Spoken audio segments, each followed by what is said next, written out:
Think you've got what it takes to survive the Middle Ages? Spoiler alert, you probably wouldn't last until lunch. No smartphones, no showers, no antibiotics, just a lot of dirt, danger, and disease. And that's before the knights start swinging swords. In this wild ride through history, we're diving headfirst into the gritty, grimy, and downright bizarre realities of medieval life. From chamber pots to plague doctors, from feudal drama to fashion disasters, we'll explore why surviving even one day in the Dark Ages might just be the ultimate reality show. One you wouldn't want to star in. Ready to find out what would have knocked you out of the era before breakfast?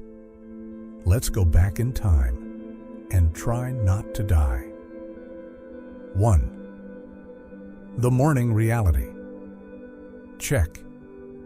You open your eyes to pitch darkness, not because it's still night, but because windows are tiny slits and there's no glass, just wooden shutters. The air is cold and damp. You're not under a blanket. Those are a luxury. You're bundled under a coarse, itchy wool sheet, likely shared with your siblings or even parents. There's no concept of bedroom. The whole family, sometimes with farm animals, sleeps in one room. If you're lucky, you're not sleeping directly on the dirt floor. More likely, you're lying on straw stuffed into a sack that hasn't been changed in months. And it stinks. You hear movement? Not human. The pigs and chickens kept indoors overnight for warmth are already rustling. One of them probably urinated near your sleeping space. You'll have to deal with that later. You can't see it, but you can smell it. There's no clock, but you know it's time to get up when the church bell tolls in the distance, the community's only timekeeper. You get up quickly, not because you're ready, but because your clothes double as your blanket, and your body heat was the only thing keeping you warm. The fire went out hours ago, and relighting it means effort and fuel, both in short supply. You stand up and stretch. Your joints hurt, even if you're only 15. You're already feeling the aches of a life that grinds down bodies early. The damp in the air? That's just normal. The entire house feels like it's breathing cold into your bones. There's no mirror. You don't even know what you look like, and there's no reason to care. Hair messy, clothes wrinkled from sleep. It doesn't matter. Nobody looks clean or polished. Vanity is a luxury for those with servants and castles. Someone coughs, deep and wet, from across the room. Probably your younger brother. Everyone ignores it. There's no such thing as staying home sick. You step over a chicken, grab a stale crust of something vaguely bread-like, and head out the door. Your day has begun. 2. Water will kill you. You're thirsty, but drinking water isn't a simple act. It's a gamble with your life. There's no concept of running water unless you're near a stream. And even then, it's not safe. In most villages, water must be collected by hand, from barrels, from springs, or from rain if you're fortunate enough to have a catchment system. It's heavy, and someone, often a child or woman, walks long distances to get it daily. And when you finally bring water home, it doesn't go into a bottle or a clean jug. It's stored in clay or wooden containers that have been reused for years and never truly washed. They grow mold, they leak, they absorb smells. But it's all you've got. Even rainwater, caught in barrels, becomes stagnant fast. Without lids, rodents fall in. Insects lay eggs. Algae grows. There's no boiling unless you burn precious firewood. And even then, few understand that boiling makes water safer. Fountains and communal basins in towns are often more symbolic than functional. They're public, used by everyone, and impossible to keep clean.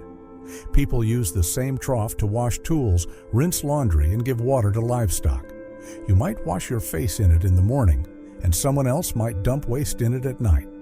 There's no plumbing, but there is runoff. Rainwater mixes with animal waste, rotten food, and whatever else gets tossed outside. When it rains, filthy water floods low-lying streets, carrying bacteria and filth right into homes and marketplaces. People accept it. It's just how things are. If you do get sick from drinking bad water, no one knows why. There's no understanding of bacteria, no explanation for why some people survive and others don't. If your stomach cramps or if dysentery sets in, you're told to pray harder or bleed more. Even something as basic as washing your hands is rare, not out of laziness, just ignorance. Water is valuable, but its use is limited. You don't waste it cleaning yourself unless there's a visible reason. To stay hydrated in medieval times is a calculated risk, and most people never knew what killed them, only that thirst was just as dangerous as drinking itself. 3. The work is unrelenting. In medieval life, the concept of career goals doesn't exist. You don't choose your work, your birth chooses it for you. Whether you're the child of a thatcher, a weaver, or a plowman, your path is predetermined. The trade isn't taught, it's absorbed, day by day, as your hands mimic the adults around you. Tasks aren't broken into shifts or roles, they're simply what must be done, and if it's not done, your family starves. There's no delegation, no waiting on the weather, and no such thing as, "I'm not feeling it today." The fields don't care about your feelings. The rhythm of your labor is dictated by the seasons. Spring demands planting. Summer brings brutal harvests under blistering sun. Autumn means preparing for the long death of winter, storing what little food you've gathered. And winter? That's not a break. It's time to repair tools, patch roofs, spin wool, and pray the stored food doesn't run out. Even skilled laborers, blacksmiths, coopers, millers, work with tools that are dangerous, primitive, and exhausting to use. A minor injury from a chisel or hot iron could mean permanent disability or death, yet there are no gloves, no eye protection, no relief. Specialization is rare, and apprenticeships are brutal. Imagine starting your day before dawn, not to attend class, but to stoke fires, carry coal, and fetch supplies for a master who can legally beat you if you're too slow. Apprenticeship is unpaid, demanding, and often lasts for years. For women, the workload is twofold, the domestic and the agricultural. Cooking isn't tossing things in an oven, it's grinding grain by hand, hauling water, tending fires, and preserving food using ancient methods that require constant attention. Laundry takes a full day and a river. Making clothing is not shopping, it's spinning, weaving, sewing, mending. And there's no such thing as retirement. As long as your body moves, it works. Grandparents aren't resting, they're herding goats, watching children, spinning yarn. If you can lift a hoe or scrape a pot, you do. Your labor isn't rewarded with money. In fact, most people will never see a coin in their lifetime. What you earn is the chance to survive, maybe to eat, maybe to stay warm, maybe to not be punished for falling behind. Work isn't a part of life, it is life. 4. You smell horrible. So does everyone else. Imagine stepping into a crowded medieval marketplace. The air hits you with a thick, pungent wave, a cocktail of smells so intense it feels almost physical. This isn't a single odor, but a mashup of centuries-old sweat, damp wool, burning wood smoke, unwashed bodies, and rotting food. It's not just unpleasant, it's the normal scent of daily life. Personal hygiene isn't just neglected, it's virtually impossible. Without running water or modern plumbing, washing your body is a luxury few can afford. Even if you find a river or stream, you're unlikely to use it regularly. The water is cold, muddy, and often shared with animals. If you do get into the water, the relief is brief. As soon as you step out, the dirt and sweat quickly return, attracted by your body's natural oils mixing with the grime of daily labor. Hair, your own personal ecosystem of lice, dirt, and oils, goes unchecked. People didn't understand the importance of washing hair regularly. Instead, they'd often plait or braid it tightly, hoping to keep it manageable, but the scalp remains oily, itchy, and infested. Combing out lice is a constant, desperate task, but there's no shampoo to help. Head lice infestations are so common that scratching your head in public is almost unavoidable, and sometimes tolerated. Your breath, a terrifying hazard. Without toothpaste, mouthwash, or dental care, oral hygiene is almost non-existent. The medieval diet, heavy in garlic, onions, and fermented foods, only makes things worse. Tooth decay and gum disease start early, often leaving holes and rotten teeth. Toothaches are a constant torment, and the notion of visiting a dentist was more akin to torture by a traveling barber surgeon. So, bad breath wasn't just common, it was a given. The stench doesn't stop at your hair or breath. Your body emits odors from sweat glands, and since clothes are worn repeatedly, sometimes for months or years without washing, the fabric itself becomes a reservoir for bacteria, sweat, and dust. Wool and linen absorb body odors and over time develop their own distinctive musk. People layer clothing to stay warm, which traps sweat next to the skin, increasing the smell. Feet suffer the worst. Footwear, when available, is often thick leather or coarse wool, worn without socks or with rudimentary fabric. Feet go unwashed, are constantly wet or muddy, and suffer cuts, sores, and fungal infections. The smell that emanates when shoes are finally removed is intense and enduring, a rank mixture of sweat, dirt, and decay. Foot odor alone was enough to make people keep their distance. Adding to this, consider the shared living spaces. Families slept together in tiny rooms filled with straw mattresses that rarely saw fresh air. Those mattresses trapped body oils, sweat, and skin flakes, which, combined with the dirt and animal dander from livestock kept indoors, created a lingering foul aroma. The floor itself, often bare earth, held moisture and waste, making the entire household smell like a barnyard. In towns and cities, things were worse. Streets weren't cleaned. Human and animal waste flowed freely.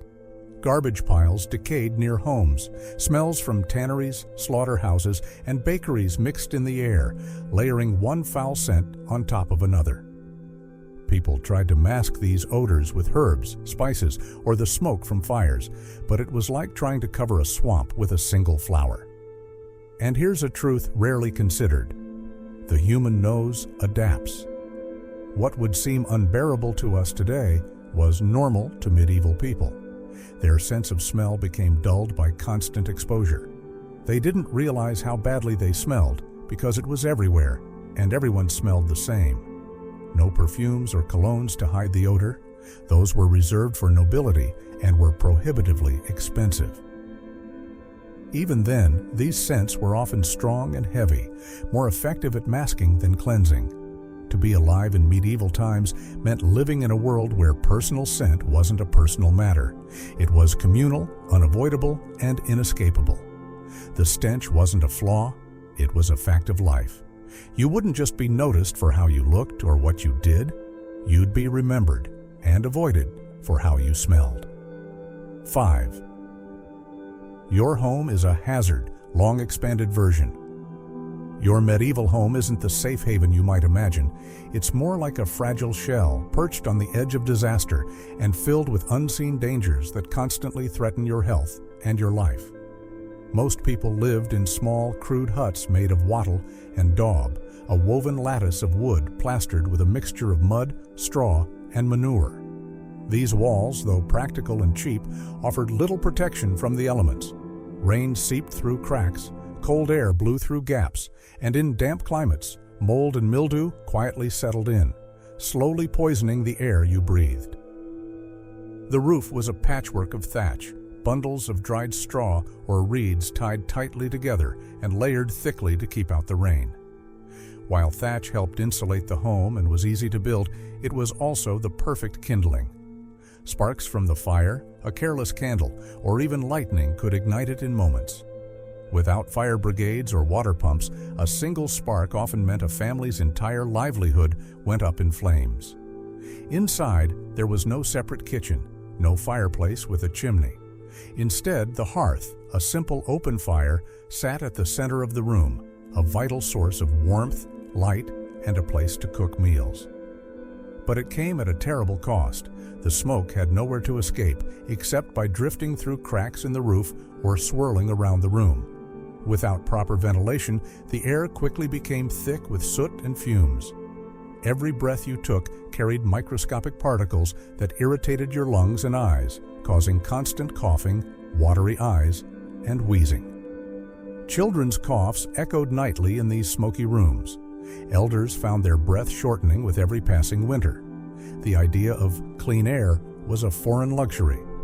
Long-term exposure caused respiratory illnesses so common that they were accepted as normal parts of life, an unspoken, deadly background. Windows, if the house had them at all, were tiny holes covered with wooden shutters or oiled cloth that barely let any light in and even less fresh air. The darkness inside was deep, often illuminated only by the flicker of the fire or a single candle, which itself contributed smoke and soot. The floors were bare earth, compacted and uneven, often damp from rainwater seepage or household activities. Straw mats or bundles of rushes might be spread on the floor to provide some insulation and comfort, but they were quickly soiled and bred insects.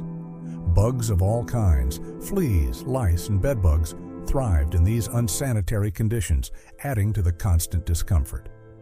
Furniture was sparse, handmade, and rough. A wooden bench, a rickety table, perhaps a simple chest for storage. Beds were often just straw-stuffed sacks laid on the floor, shared with family members, and sometimes animals kept indoors for warmth or protection from thieves. Animals inside the home brought their own hazards, smells, parasites, and the ever-present risk of bites or scratches. Their bodies radiated warmth, but also dirt and disease. You might share your sleeping space with a dog, a pig, or a chicken, which made the already foul-smelling air even worse. Nighttime brought little relief.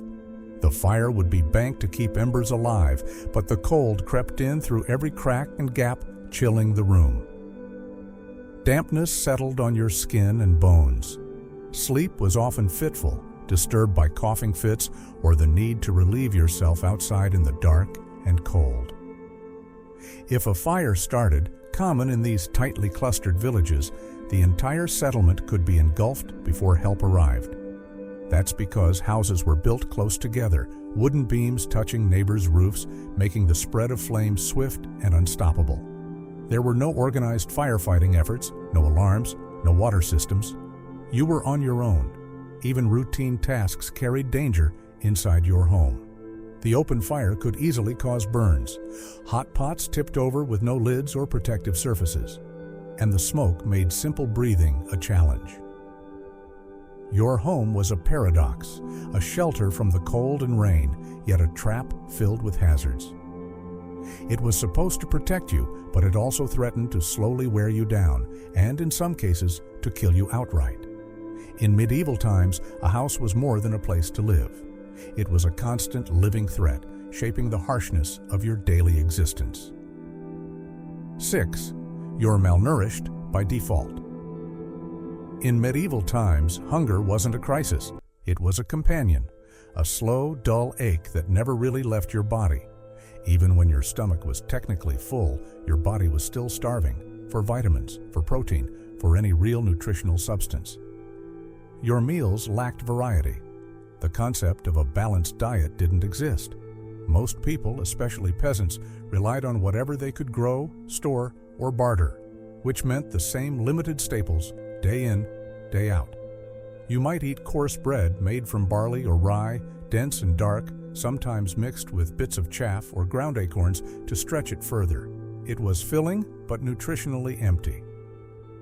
Fresh produce was seasonal. You might have access to turnips, leeks, cabbage, and beans in certain months, but preserving them was difficult. Most vegetables were boiled into tasteless stews, and overboiled at that, leaching away what few nutrients they had. Fruit, when available, was eaten immediately or made into rough preserves, if you had the time or materials. Your body was deprived of essential nutrients year-round. Deficiencies were rampant. Scurvy from lack of vitamin C, rickets from a lack of vitamin D, night blindness from missing vitamin A. These weren't rare conditions, they were expected. Children grew up stunted, adults aged quickly, and wounds took forever to heal. Protein was a luxury. On good days, you might eat a few scraps of cheese, a boiled egg, or some dried peas. On rare occasions, if your village slaughtered an animal, there might be a community feast. But the meat was often divided into minuscule portions, fatty, gristly, sometimes rancid, and heavily salted to preserve it. Meat that wasn't spoiled was still hard to digest, especially for those with already weakened stomachs. Milk, if you had access to it, was unpasteurized and prone to spoilage.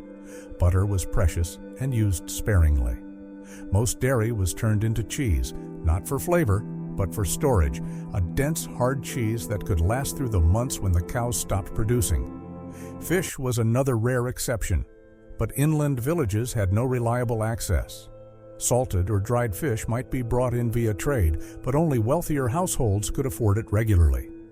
For the average peasant, even small dried herring was a rare treat. And then there was the drink, weak ale or watered-down wine, consumed not for pleasure, but for survival. Water sources were so often contaminated that brewing low-alcohol ale was safer than risking a sip from the local well or stream.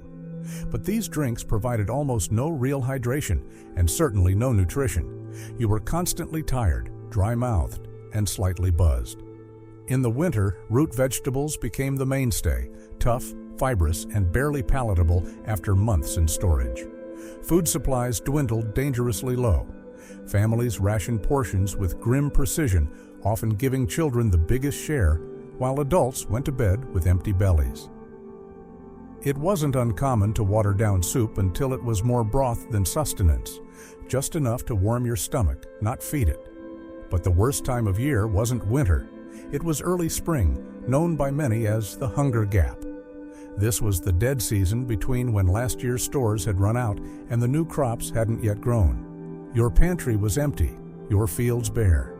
You might dig in the thawed earth for edible roots, forage for bitter herbs, or boil tree bark if desperation set in. Malnutrition didn't just mean hunger, it meant weakness, sluggishness, and a body unable to defend itself. Your immune system was compromised. You couldn't fight infection. Even a small cut might become dangerously infected. Children died of failure to thrive, a phrase that sounds clinical but meant they simply wasted away. And yet, this was the baseline. Not a famine, not a disaster, just normal. You didn't need to be poor to be malnourished. You just needed to be alive in medieval Europe. In a world where survival consumed every ounce of your energy, nourishment was a dream too distant for most to ever taste. 7. Medical care is torture. To be ill in medieval times was to be cursed by more than your sickness. You were at the mercy of treatments rooted in myth, fear, and desperation, in a world where medical care operated in a shadowy realm between folk magic and primitive surgery. There were no credentials, no medical licenses. A healer's reputation often rested on rumor or inherited authority. Many were self-taught, drawing from half-remembered herbal lore or ancient texts copied by hand and riddled with errors. If a remedy worked once, it became gospel. If it didn't, well, maybe the patient just didn't believe hard enough. Let's say you had a fever. You'd be told to avoid baths because sweating was believed to be nature's way of pushing out illness. And washing, in their minds, might trap the sickness inside. Instead, you'd be bundled under layers of coarse cloth until you were weak, dizzy, and dehydrated. Many believed illness entered through the nose or mouth with bad air. Miasma, they called it. So you might be forced to carry a pouch of herbs under your chin or wear a mask stuffed with pungent spices to filter the air. People walked around sniffing vinegar-soaked rags, convinced it was their only defense against plague or poison. If you were wealthy enough to summon a university-trained physician, congratulations. You were about to be subjected to Latin lectures, complex star charts, and diagnoses based on the alignment of planets. Astrology was deeply entwined with medicine. The doctor might refuse to treat you until the moon moved out of the wrong house. Leeches were considered cutting edge. Carefully applied to the skin, they were supposed to rebalance the humors and draw out the corruption. You'd lie still as dozens of them sucked blood from your limbs. Infections were common afterward, but if you died, your death was chalked up to the severity of your illness, not the treatment itself. Even something as simple as a headache might be treated with a concoction of herbs, animal fat, and ash smeared across your temples. Or worse, prayers whispered while your hair was burned off with hot wax. One medieval remedy suggested cutting a dead mole in half and placing it over your forehead to absorb the pain. This wasn't fringe thinking, it was your best option. Hospitals did exist, but not for healing. Most were religious institutions run by monks and nuns, where the dying were cared for in their final days. These were more hospices than clinics. You went there to find peace with God, not recovery. The emphasis was on the soul, not the body, and forget about any concept of patient confidentiality. If you were ill, the entire village knew. Your symptoms were publicly discussed, and your treatments often carried out in the open. Privacy simply didn't exist. Worse still, if your illness was unusual, convulsions, rashes, hallucinations, people might start whispering about curses or demons. Superstition ruled the day. A child with epilepsy might be branded as possessed. A woman suffering from postpartum depression could be accused of witchcraft. The sick weren't just feared, they were alienated. If you were lucky, someone might gently apply a lavender compress or offer you honey with herbs like yarrow or thyme. But even these mild treatments were given without understanding dosage or drug interactions. Too much could poison you. Too little did nothing. And in between was a dangerous game of trial and error. To survive illness in the Middle Ages required more than strength. It demanded extraordinary luck. Luck that your wounds didn't get infected. Luck that your healer wasn't a quack. Luck that you didn't get blamed for your own suffering. Because in that world, pain was often treated as divine justice, and comfort, if it ever came, was usually from death. 8. You're always in danger. To live in medieval times was to exist in a state of constant vulnerability. There were no guarantees, no safety nets, and the line between life and death was threadbare, stretched tight across every aspect of your day, from sunup to sundown. Even the most mundane moments could turn fatal. A ladder breaking while patching your thatch roof. A cart rolling over your foot and breaking it, which, in a world without modern surgery or antibiotics, could lead to infection and amputation. A loose horse bolting through a market square could trample children.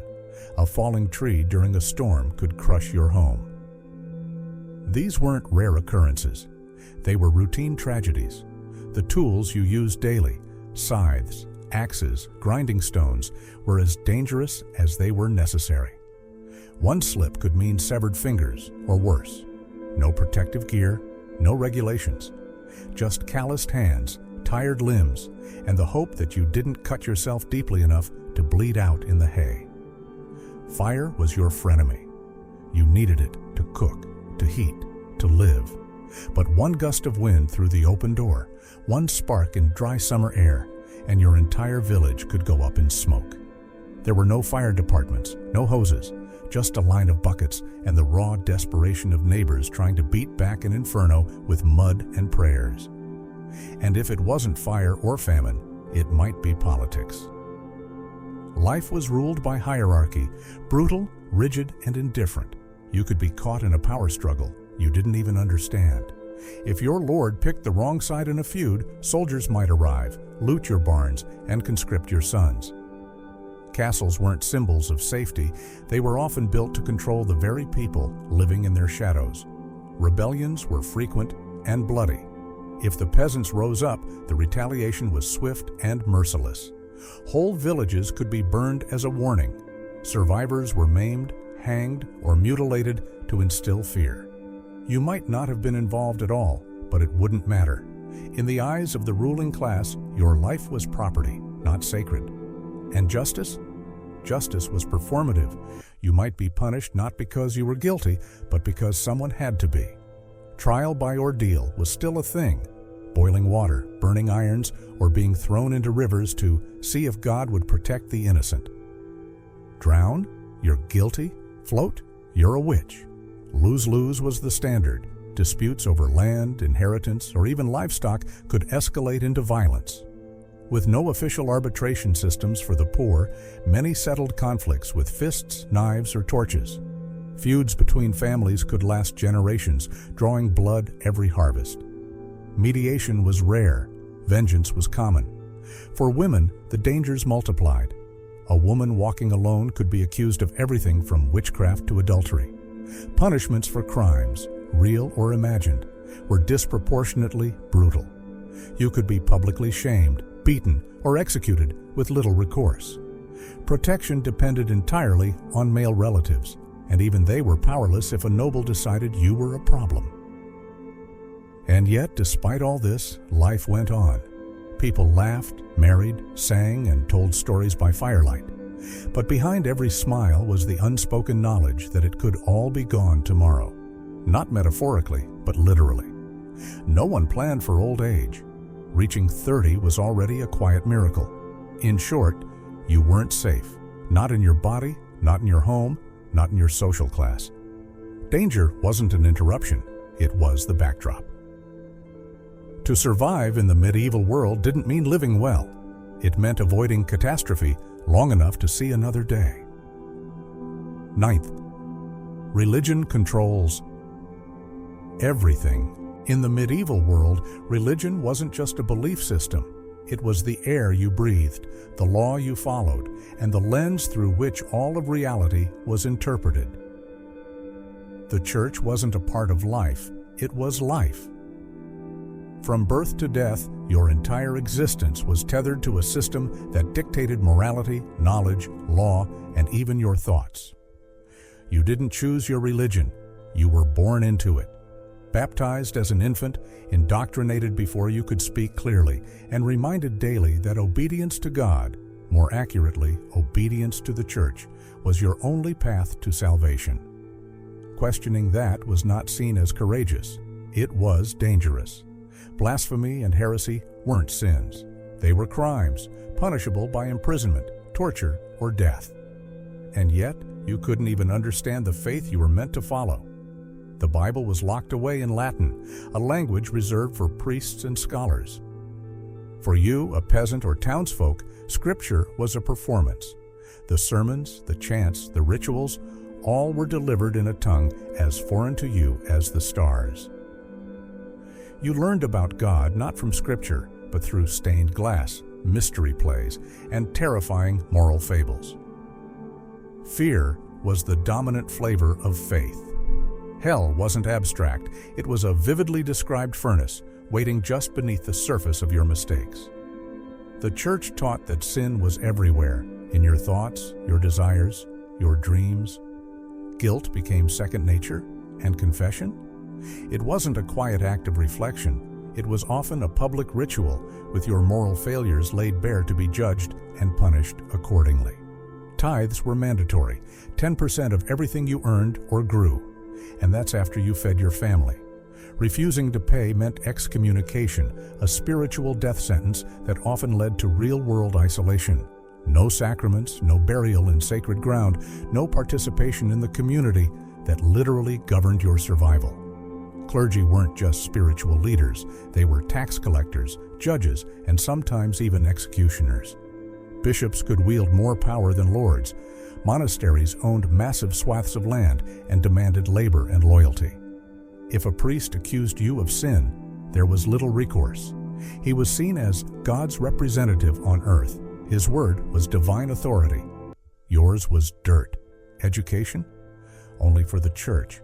Literacy was a luxury reserved for monks, scribes, and nobles. The rest of the population lived in an oral world of legends, folklore, and doctrine. Schools, where they existed, were religious institutions designed not to teach critical thinking, but to reinforce dogma and train future clerics. Even universities, when they emerged, were under ecclesiastical control. And then came the fear of the supernatural, which the church itself often inflamed. Demons were not symbolic. They were believed to be literal entities, stalking the earth in shadows, possessing the sick, luring the impure. Mental illness? Demonic influence? Strange weather? God's punishment? A stillborn child? Witchcraft or divine wrath? Everything unexplainable was instantly moralized. Relics were treated like portals to the divine. A bone fragment of a saint or a vial of holy blood could draw pilgrims from hundreds of miles away, each desperate for healing, forgiveness, or luck. Many of these relics were fake, sold for fortunes by enterprising clerics, but no one questioned them. To doubt was to invite suspicion, and suspicion often ended with torches. The church's control even dictated the calendar. feast days, saints' days, Lent, Advent. Every part of the year was divided by religious observance. Your work, your food, your sex life, all were subject to sacred rules. Meat was banned on Fridays, intercourse was forbidden on holy days. Marriage required church approval. Even death couldn't escape. Your soul's fate was decided by last rites, and burial on unconsecrated ground meant eternal damnation. In this world, salvation was transactional, something bought with coins, labor, penance, or indulgences. And yet, the more you gave, the more distant heaven seemed. Your fear of God was weaponized by those who claimed to speak for Him. You didn't live under religious influence, you lived under religious occupation. The church didn't just preach from the pulpit, it controlled your conscience, your culture, your comfort, and your capacity to question anything at all. To live in the Middle Ages was to walk a tightrope between devotion and damnation, and the rope was held by someone else. 10. Women have no autonomy. In medieval times, being born a woman meant inheriting a life of limitation from your very first breath. There was no dream of independence, no future to forge on your own terms. Your body, your voice, your choices, all belonged to someone else. You didn't live for yourself. You were born to serve, to obey, and to endure. From the moment you could walk, your role was made clear. You were trained not in reading or writing, but in domestic obedience, spinning, weaving, washing, cooking, bearing children. You were told that silence was a virtue and modesty a shield. If you asked too many questions, you were scolded. If you showed too much spirit, you were punished. A good girl was quiet. A good woman was invisible. Marriage wasn't a choice. It was a transaction. Often arranged before you hit puberty, your hand was a bargaining chip between families. It didn't matter if you were afraid, if you cried, if the man was twice your age. Your consent was irrelevant. Your value was determined by your virginity, your family status, and how many healthy children you might someday provide. Once married, your life shrank even further. You took your husband's name, and with it, his control. You couldn't own property. You couldn't sign contracts. You couldn't even leave the household without permission, in many cases. Your legal identity dissolved into his. You were expected to obey him in all things, emotionally, physically, and even spiritually. If you resisted, you risked not just scorn, but violence. Abuse wasn't a hidden crisis. It was a tolerated norm. The church taught that husbands had the right to discipline their wives, and the law agreed. If you were beaten, you had nowhere to turn. There were no shelters. No court would punish a man for correcting his wife. The most you could hope for was pity. But even that was rare. More often, you were blamed for provoking it. Your body, too, was not your own. You could not refuse sex. Marital rape didn't exist as a concept. It was simply a man exercising his rights. Pregnancy was your duty, whether you were healthy enough or not. You might bear 10 children and bury half of them before they turned 5. And through it all, you were expected to smile, to cook, to stitch, to serve. Widowhood offered only a narrow taste of freedom, and even then it was precarious. If your husband died, you might be allowed to manage his estate temporarily, but your rights were still limited. Often, your land or possessions reverted back to male relatives. Some widows were forced to remarry, especially if they were still of childbearing age. Others were encouraged to enter convents, not out of devotion, but as a way to remove them from society's concern. If you were poor, the restrictions were even worse. You might work long hours in the fields or at market, yet your labor counted for little. You were paid less than men, exploited more, and protected less. You might be assaulted while working or traveling and be blamed for it. After all, the prevailing belief was that women tempted men into sin, not the other way around. And if you were wealthy, you still weren't free. Noble women were political pawns, traded through marriage alliances like property. You might be sent off to a foreign court at 14, married to a stranger with a sword and a title. You'd be expected to manage a household, produce heirs, and keep up appearances, all while staying completely submissive. Education, largely forbidden. Formal schooling was reserved for boys. Girls were discouraged from learning letters, let alone books. A woman who could read or write was often viewed with suspicion.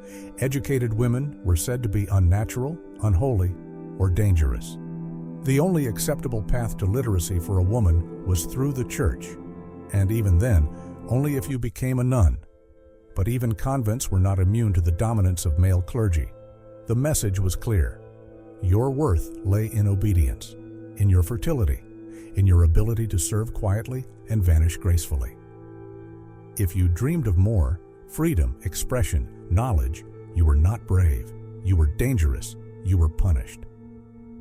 In medieval society, being born a woman was not a role, it was a sentence, and there was no appeal. 11. You can't escape your class. In the Middle Ages, your birth was not a beginning, it was a sentence. Whatever class you were born into, that was it. Forever. There were no rags to riches stories, no fairy tale promotions, no reinventions. A peasant could no more become a noble than a pig could become a priest. The ladder of society didn't just lack rungs, it was nailed to the ground. Your identity was inherited. If your father was a serf, you were a serf. If your mother worked the land for a lord, so would you. If your grandfather was bound to a manor, you were born into that bondage. There was no escape clause, no room for negotiation. You were part of the estate as much as the animals, tools, or fields. You were not seen as a person with potential. You were a function in someone else's wealth. Social roles were etched in stone and enforced by everything around you: religion, custom, law, and fear. The church preached that God Himself had arranged the social order. Kings were kings by divine right. Nobles were chosen to rule. Serfs were born to serve. To question this hierarchy wasn't just treason, it was heresy. To rebel against your Lord was to rebel against God. And even if you never questioned it, you felt it every single day. You saw it in the dirt under your fingernails while nobles wore silk gloves. You saw it when your village starved and the Lord feasted. You saw it when your family froze in winter while His hearths burned endlessly. The gap between classes wasn't just economic, it was spiritual, cultural, and generational. It was everywhere. Nobles didn't just have more things, they had different lives. They spoke different dialects, wore different fabrics, ate different food, and rode horses while you walked barefoot in mud. Their homes had tapestries, yours had straw. They had names that carried weight and power. You were just John, son of John. And nobody cared. Nobles were educated, literate, and worldly. You were likely illiterate and lived your entire life within a few miles of where you were born. Even your body was treated differently. A noble's injury sparked concern, prayers, and perhaps even a physician. If you were wounded, it was a personal inconvenience to the Lord. Your death would merely shift the workload onto your neighbors. You were replaceable. The system didn't need you specifically. It just needed labor. Let's say you worked harder than anyone. Let's say you were clever, resourceful, good with animals, strong in the fields, kind, generous, and devout. It wouldn't matter. Merit didn't exist as a concept. Talent was not a currency. Your best efforts could improve your family's standing within your class. A few extra hens, maybe a better spot in the crop rotation, but you would never rise above your station. And worse, you were reminded of it constantly. Special taxes were imposed only on peasants. Certain clothes were forbidden. Laws were literally written to prevent commoners from dressing above their place. If you dared wear something too fine, you could be fined, stripped, or publicly humiliated. Weddings, funerals, festivals, all were monitored to ensure that peasants didn't pretend to be anything more than they were. Even joy had class limits. Noble privilege wasn't just about wealth or status, it was about legal immunity. A noble could beat or kill a peasant with minimal consequence. In some places, he had the right to exact physical punishment or take your possessions without appeal. Justice was local and usually delivered by the very people who benefited from your powerlessness. You didn't report injustice, you endured it. But maybe, just maybe, you thought of escape. Not metaphorical escape, literal. Leave the manor, flee to a city, try to start over. It happened? Some ran, some tried. But the risks were astronomical. Laws allowed lords to reclaim runaway serfs as if they were stolen property. If you were caught, you could be flogged, imprisoned, or branded. And if you managed to reach a town, you weren't greeted as a brave soul. You were viewed as a vagabond, a threat, a trespasser. Towns did offer some opportunities, but even there, the guilds, medieval versions of trade unions, were gatekeepers. You couldn't just become a blacksmith or a baker. You had to apprentice, sometimes for a decade, often starting as a child. And unless you were born to a family already in the trade, your chances were minimal. Class rules had filters everywhere. For women, class barriers were even more impenetrable. A peasant woman couldn't even marry up. Nobles were not expected to wed commoners. At best, a woman might serve as a wet nurse, maid, or concubine to a noble household, and while that offered proximity to wealth, it never delivered actual inclusion. She remained expendable, disposable, used, and forgotten. If you were lucky, truly lucky, you might join the church. Monasteries sometimes offered a way out for poor boys. But even there, hierarchy followed. The high clergy were drawn from noble families. If you weren't of noble blood, you were unlikely to rise beyond the lower ranks. You'd clean, cook, copy, and pray, but still exist beneath the velvet-robed bishops and abbots who ruled over you. The brutal truth was this: the medieval world was not built for fairness, progress, or opportunity. It was built for control. It functioned on rigidity. Its entire design ensured that you stayed where you were, not because it made sense, but because change was dangerous to those in power. The suffering of peasants was seen not as a flaw, but a feature of the system. You worked, they ruled, and so it went. You didn't dream of wealth or fame. You dreamed of surviving the winter, of your children not dying of fever, of maybe being able to keep your bread without handing half of it over to the Lord's men. Those were your victories. Anything more was fantasy. The castle on the hill might as well have been another planet. You saw it in the distance, looming above your hut like a reminder. You were born down here, and down here you would remain. 12. The more brutal eras bonus segment. So, you think the Middle Ages were bad? Let's step even further back, or sideways, into other civilizations where the brutal rhythm of life had its own terrifying tempo. Across the globe, across time, people have endured systems so harsh, so unforgiving, that surviving a single day would have tested every nerve, every muscle, and every ounce of will. Welcome to history's other nightmares. Ancient Egypt, glory built on broken backs. We admire the pyramids today, but few truly consider what it took to build them. Contrary to the myth of golden splendor, for the average Egyptian laborer, particularly during the Old and Middle Kingdoms, daily life was grueling, sun-scorched, and short-lived. The Nile might have given life to crops, but it didn't water human dignity. If you were among the thousands conscripted into work gangs, you lived under a brutal schedule. Imagine backbreaking labor under the desert sun, hauling multi-ton stones with nothing but hemp ropes, wooden sleds, and raw manpower. The air was thick with dust, the water often rationed and tepid. Breaks were minimal, injuries common. Rest? A luxury for the elite. Even in state-run projects, where slaves may not have always been used, contrary to popular belief, the laborers were still treated as expendable. Collapse from heat exhaustion? Another worker would take your place before your body even cooled. Your hands were calloused, your feet cracked, and your joints inflamed by the time you were 20. Many didn't live much longer. Punishment was a constant threat. Overseers carried whips. Falling behind or dropping a load could mean lashes. Talking back was unthinkable. You didn't speak, you obeyed. Your value was measured not by who you were, but by how much you could lift and how quietly you suffered. Food was barely enough to fuel the labor.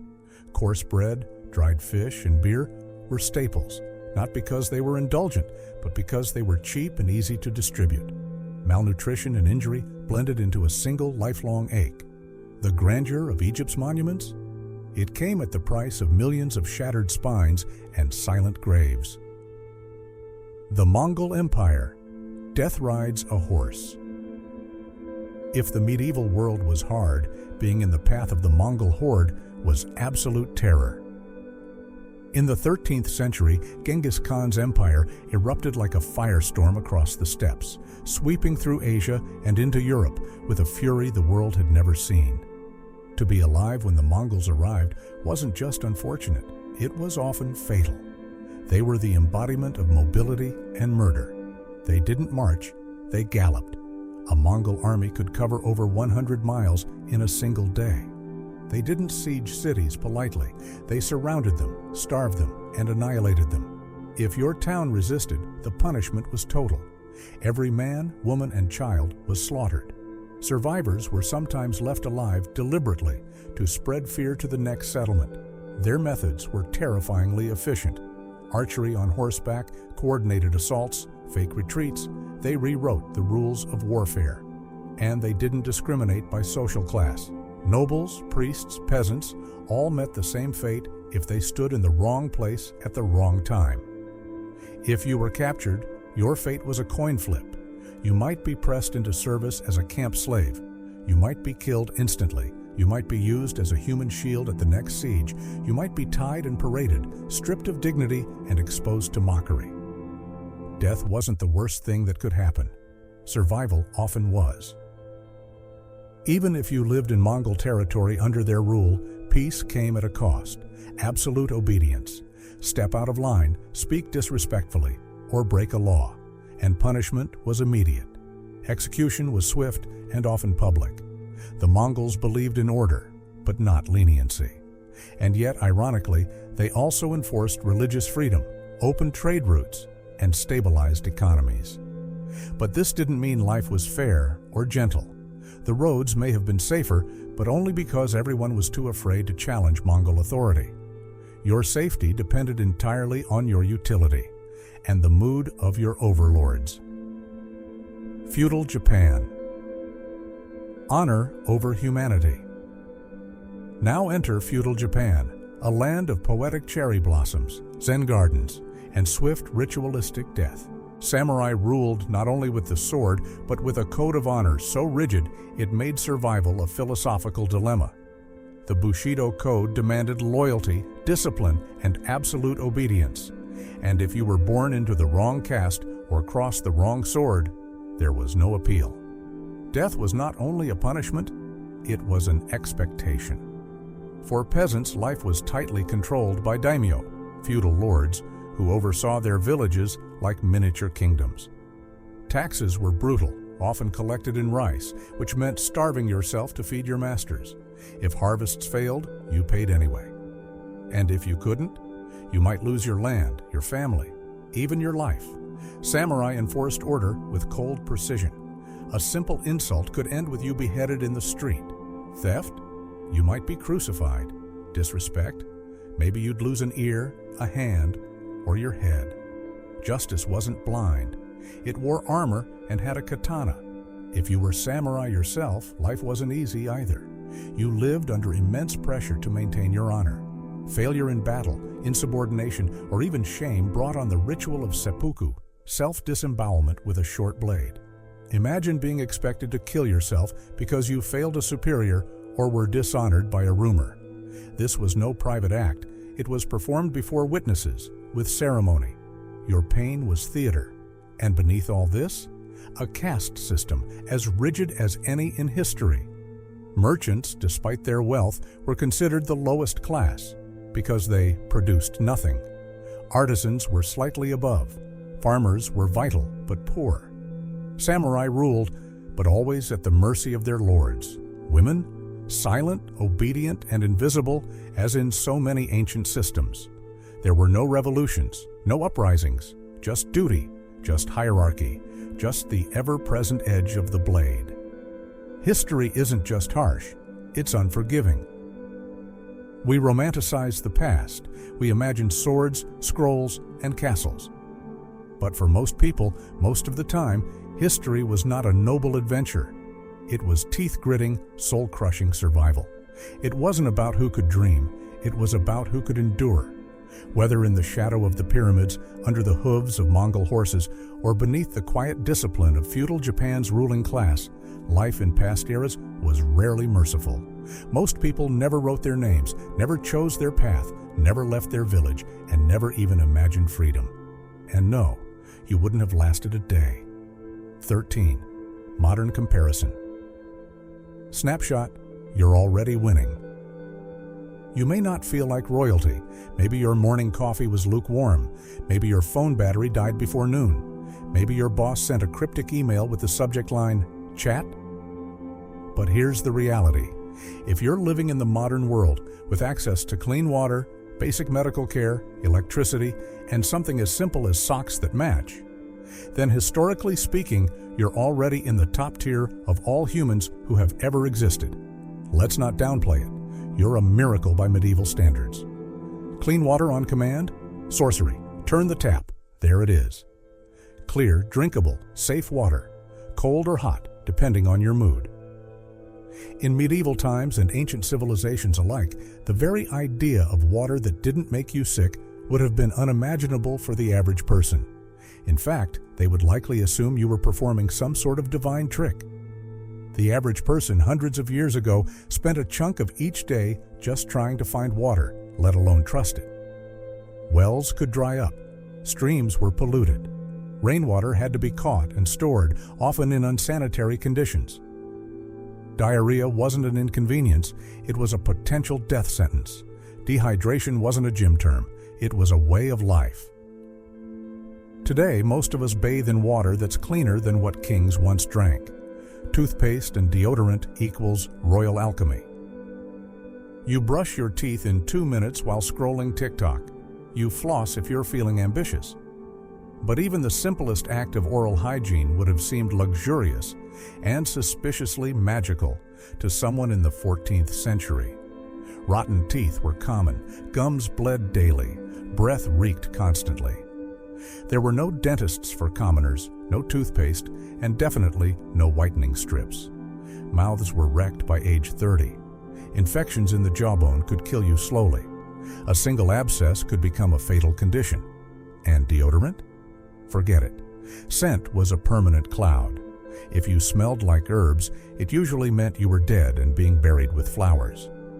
You, on the other hand, have access to mint-flavored fluoride, tongue scrapers, and 5 different brands of antiperspirant that smell like Arctic breeze. You don't even think about heating and cooling. It's hot? You adjust a thermostat. Cold? You crank the heat.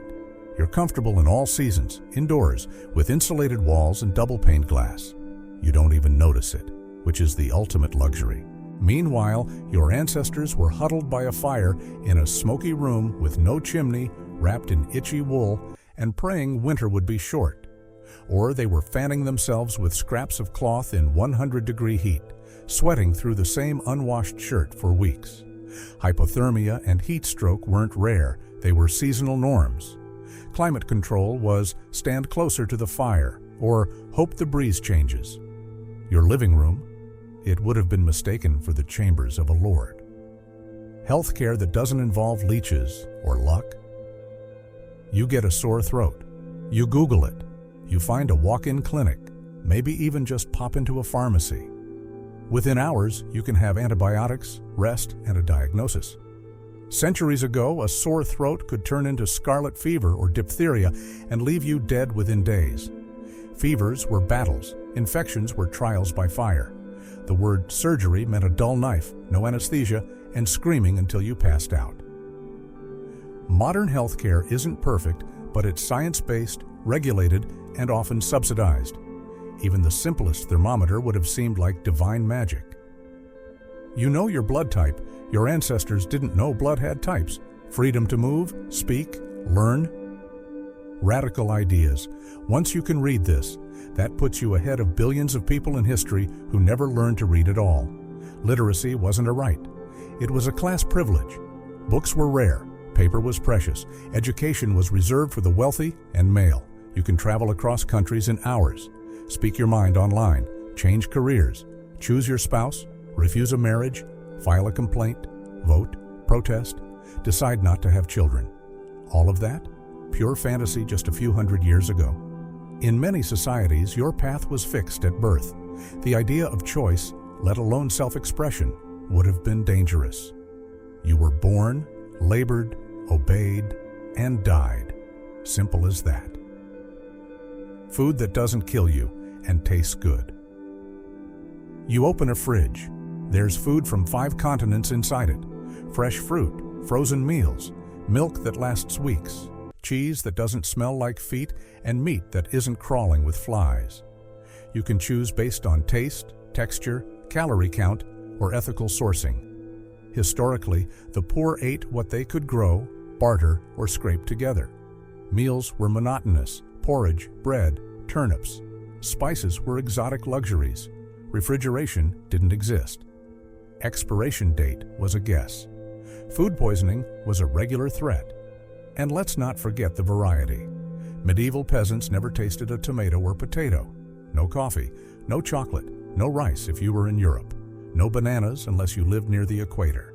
The modern grocery store would look like a portal to heaven. You don't live in fear. Every single day you lock your door, you might have a home security system, maybe a neighbor with a Ring camera. There are laws, police, emergency services. There's a social contract. Imperfect, yes, but it exists. In most past eras, violence was a constant specter. Your home could be invaded, your family conscripted, your livestock stolen. Justice was who you knew, not what was right. Power, not fairness, determined your fate. Today, even in flawed systems, you generally don't live in existential fear of being killed for your possessions, your speech, or your faith. And that's a revolution your ancestors would envy more than anything else. You're not living to survive. You're living to live. Let this settle in. You don't wake up each morning just to survive another day. You get to make plans, you set goals, you dream. That's not how it used to be. For most of human history, the horizon of your ambition was incredibly short. Don't starve, don't freeze, don't get sick, don't anger your Lord. There was no bucket list, no retirement plan, no weekend trip, no daydreams about the future. You don't live in survival mode, you live in possibility. You're not just lucky. You're living in a miracle. Yes, modern life has its struggles: bills, stress, burnout, inflation, chaos. But even your problems would sound like blessings to someone from the past. I'm exhausted from work, but at least I can order food and shower before bed, would sound like fantasy to a 14th century peasant whose entire village just succumbed to famine. You may not feel grateful every day. No one does. But just being here, now, with choices, clean air, accessible medicine, and 24/7 connectivity is winning a lottery your ancestors didn't even know existed. You already made it, just by being born now. Closing challenge. How far would you really last? So, you've journeyed through the brutal realities of medieval life, the choking smoke-filled homes, the agonizing labor, the constant threat of sickness, hunger, and violence. You've seen how fragile survival was when luxuries like clean water, medicine, privacy, or even basic human rights were distant dreams, not everyday facts. And yet, here you are, comfortably reading this, scrolling on a device that carries centuries of knowledge and technology, breathing air from a filtered system, and sipping from a safe glass of water. But now it's time for a little reckoning. How far do you honestly think you'd make it? Be honest. Would you last a week, a month, a year? Imagine waking up tomorrow, not in your comfortable bed, not in your insulated house, but in a tiny shared hut with no privacy, no running water, and animals snuffling just inches from your face. The air is thick with smoke and disease. The sun is already rising, and you have no idea what task the Lord of the Manor will assign you. Maybe hauling stones, maybe tilling fields, maybe hauling manure. You can't quit. You can't call in sick. Your body is sore from yesterday's labor, and your stomach is empty, except for the bitter taste of yesterday's gruel. You stumble through your day, knowing that any mistake could mean punishment, maybe a beating, maybe something worse. Every breath is a gamble against infection, every step a potential threat from wolves, bandits, or worse. If you get sick, well, your health care consists of herbs, prayers, and crude operations that often do more harm than good. Death is never far. If you're a woman, your choices are few or none at all. You don't control your body, your future, your voice. And if you're born into the wrong class, forget climbing out. You'll live and die in the dirt. Now, pause and reflect. How many days could you endure this? 1, 3, a week, a month? Would you have the resilience to push through physical exhaustion without modern medicine? The mental grit to accept constant fear and uncertainty? The strength to face hunger and filth as normal? Or would you break? Would despair take over? Would you cling to fleeting hope or just give up? This question isn't just an academic exercise. It's a humbling reminder of what it truly means to survive and thrive, and what we often take for granted. Comment your medieval death day. This is your chance to be brutally honest. If you were dropped into the Middle Ages tomorrow, how long do you think you'd last? Day 1, week 1, month 1, a year or more? Share your answer below in the comments. No judgment, no sugarcoating, just raw honesty. Your death day, or maybe your survival triumph, is a way to connect with history and humanity in a personal, real way. Think about what it means today. Because surviving a brutal past is more than just physical toughness. It's about resilience, adaptation, community, and mindset. Ask yourself, how do I handle adversity now? What comforts or freedoms do I take for granted? How would my attitude and habits shape my survival in a harsh, unforgiving world? How do I honor those who came before me, the ones who fought to make this century livable? History isn't just stories, it's a mirror reflecting our own strength, or sometimes our weakness. A challenge to live with gratitude. Here's the real challenge.